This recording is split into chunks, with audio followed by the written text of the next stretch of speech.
primary key generators.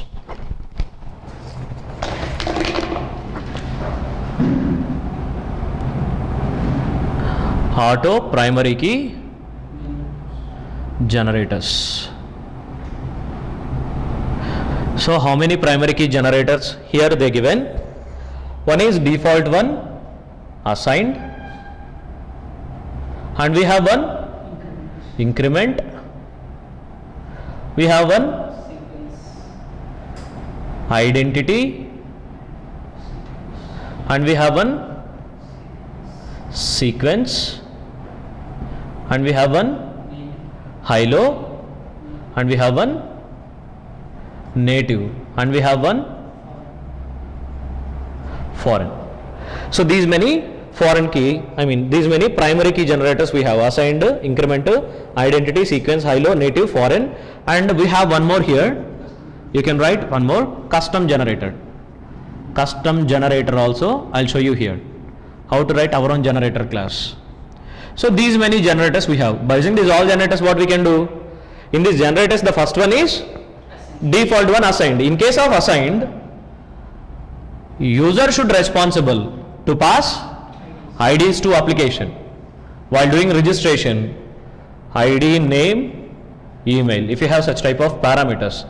If this ID is primary key field, must user need to submit this ID field from here.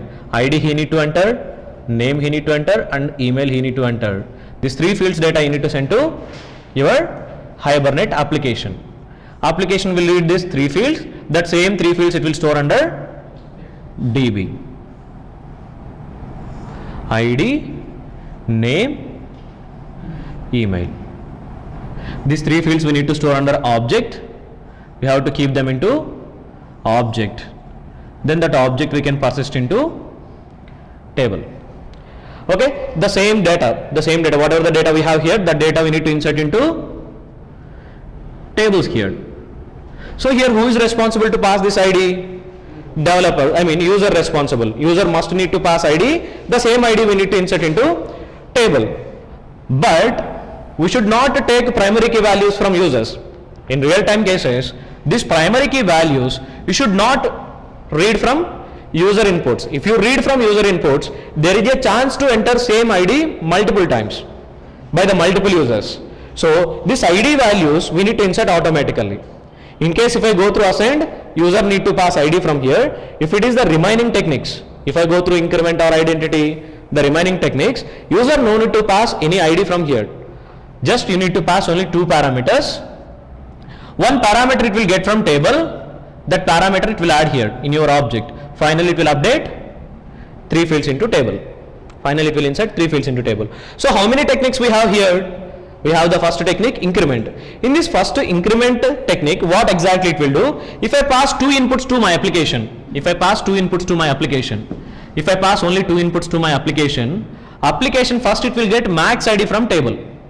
Application what actually it will do? Your application, your Java application, it will get max ID first from table. Let's say if it is a empty table, it will get max ID from this table. It will select max of ID from your table. Let's say if it is student, from student table it will get max ID. So the max ID what it will get if I don't have any record? The max ID it will get 0 here. The ID it will get 0. Select max ID from student, ID it will get 0 here. Then that ID it will increment. ID plus plus. So ID plus plus value will become 1. So then it will read these two fields data. It will read these two fields data, these two fields plus this ID. Finally these three fields it will update into table. ID plus plus value 1, the remaining two parameters ABC at gmail.com. So for every user insertion it will do the same job. It will get max ID, it will do the plus plus incrementation, and that latest IDs it will insert here. So always it used to increment like this 1, 2, 3, 4, 5, 6, this order it will follow. So user no need to pass any IDs in case if I go through the increment.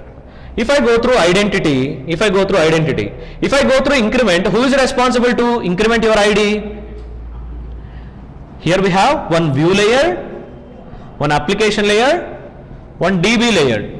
In case of increment, in case of assigned, who is responsible here? User responsible. In case of assigned, must we need to pass values from here. In case if it is assigned, compulsory through UI, you need to pass ID. But in case of increment, you don't need to pass any ID here. From view, you don't need to pass any ID. Under application level itself, application will increment by getting maximum ID from your table. Increment will help us under application layer. In this application layer, it will select max ID from your database, and that max ID it will add to your 2 parameters. Finally, it will update 3 parameters here. Coming to this identity, application layer also is not responsible for incrementation. DB layer is responsible to increment. In case of identity, DB is responsible to increment. Means only 2 inputs your application will read. Only your Hibernate will read only 2 inputs. In case of identity, your application will read only 2 inputs. It will read 2 inputs. These 2 inputs it will pass to your table. Table what it need to do?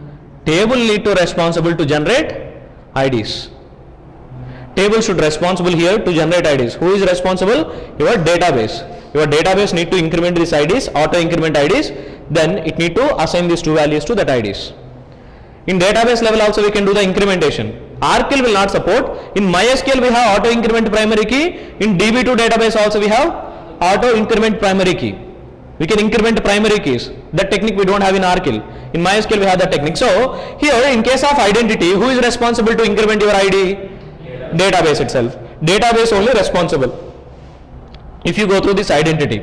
So identity will support by only MySQL DB, DB2 databases. MySQL and DB2 databases will support this identity, whereas RKL is not having that kind of incrementation support. It can't able to increment it. From database layer, it can't able to increment it. RKL it is not having any inbuilt functions to increment. And we have sequence. In case of sequence,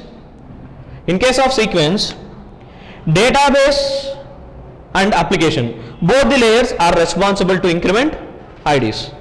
Here we have one more. Sequence. In case of sequence, who is responsible here? Database is responsible as well as application layer. Both layers are responsible. Why application layer responsible? Why database layer responsible? In case of sequence, what actually happens here? Internally, it will create one sequence table. If I use sequence here, if I apply sequence here, what happens? For your student, it will create student table. For student, it will create one student table with ID, with name, with email. Along with the student table, it will create one more table, sequence table. It will create one Hibernate sequence table. In that Hibernate sequence, it will keep next value here. By default sequence, it will start from 1 and it will increment by 1 only.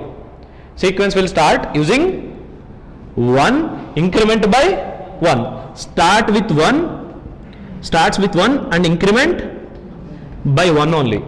The default sequence will start with 1, increment by 1. So here, whenever you retrieve next value from this sequence, automatically here it need to update the next value. In case if I select 1, what it need to become here? It need to increment to 2. Once again if I do select, it need to increment to 3. So automatically your value it need to increment always. Next value automatically it need to increment. So it will start from 1 by default. Then for every user insertion, it will increment by +1, +1, +1. So who need to fetch this value from that sequence table? Your application need to fetch from here the next value. The next value from your Hibernate sequence. It need to select Hibernate sequence next value. Hibernate sequence next value it need to get. After getting that next value here, after getting that next value ID here, it need to read these 2 inputs. Along with these 2 inputs, this ID input also it need to combine. That 3 inputs finally it need to update into student table. So here application layer as well as DB layer both are responsible. DB need to take care about sequence incrementations and application layer need to take care about sequence selection operations. So both layers are responsible in this case. Finally ID need to insert here, name it need to insert here, email it need to insert here. So in case of sequence, both the application layer and sequence, Hibernate database layer, both are responsible to do the incrementation here, sequence incrementation. Coming to this high-low, if you are going through high-low here, if you go through high-low here, high-low technique, if you go through high-low technique here, in case of high-low also, DB layer as well as, in DB layer actually we need to create table only. Application layer is responsible to store the next high values. It will create one, in case of high-low, Hibernate, high-low table it will create here, it will create one Hibernate high-low table here, it will create one Hibernate high-low table. Along with your student table, it will create one high-low table.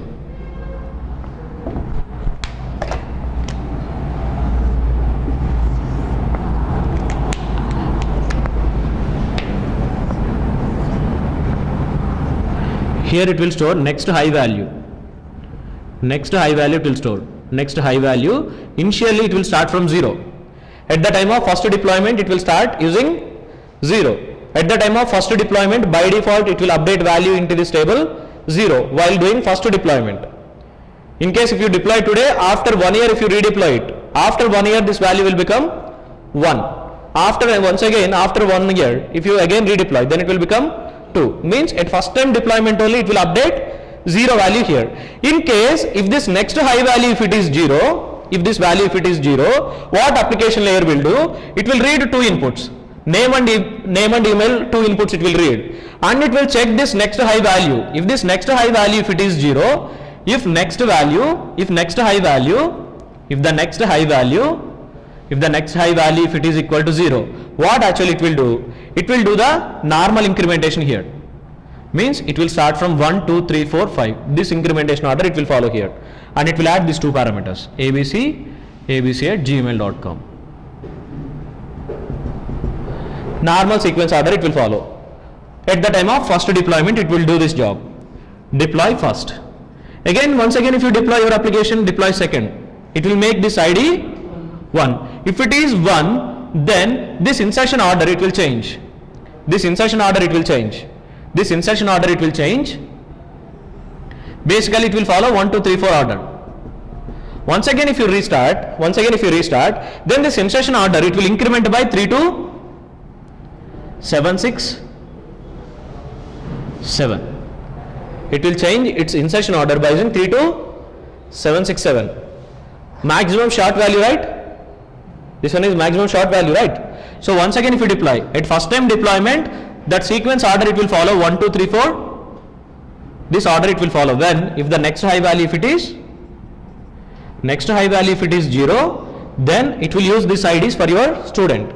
If your next high value on next deployment, on second deployment, if your next high value it will change to 1. If it change to 1, then the insertion order it will change from 3 to 7, 6, 7 onwards.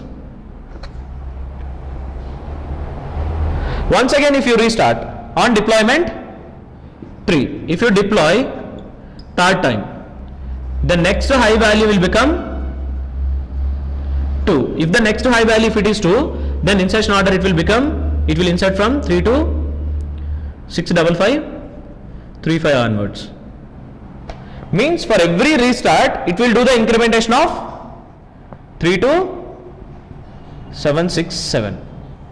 For every restart it will change its order by adding 3 to 767. First initially it will follow 1, 2, 3, 4, 5 order. If you restart, suddenly it will increment that order to 3 to 768. Once again if you restart, it will change that order to 65535. Once again if you restart, it will go to 90,000. Once again if you restart, 1,20,000. Like that for every restart it will increment 32,767. ID, this much ID it will increment. Let's say today if 10 students if they join, if I restart, what happens? The next student order it will change from 3 to 768. After 10 students, for the next 11th student onwards, his ID will become 3 to 768. After 10 students insertion, once again if I restart, that ID will change to 65535. Okay? In case of high-low, this insertion order it will follow. Okay? This type of insertion order it will follow here. In case of high-low.